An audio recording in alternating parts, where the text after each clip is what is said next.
that thread, in different places. But coming back to you, Prof, you were speaking about the military and what they actually do, and how we should not necessarily be in a hurry to use them in such situations. We have per that report the recommendation that the military actually review the actions of Lieutenant Opoku Edusei and his team for the, and I'm quoting here, inappropriate use of force. Should we be punishing these officers of the military when in fact this is what they do? Like you rightly said, when they go into situations, they are going to quell whatever is happening. They are not there to, disperse crowds and the rest. Are we taking the right measures in this regard?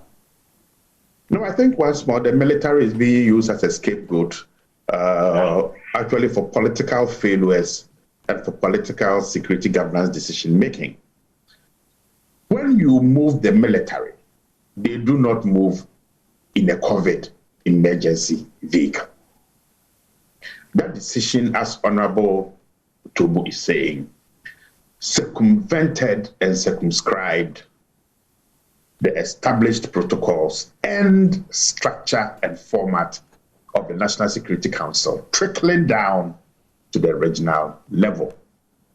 So the recommendations about expansion of police stations, police personnel, what to do with the military, all those or parts of them are contained in the ACHA committee report. Okay, implementation is our issue here. Okay, and we like to talk, we like to wax, we like to scream and shout. Okay, Honorable Togo and I and you will be having these conversations.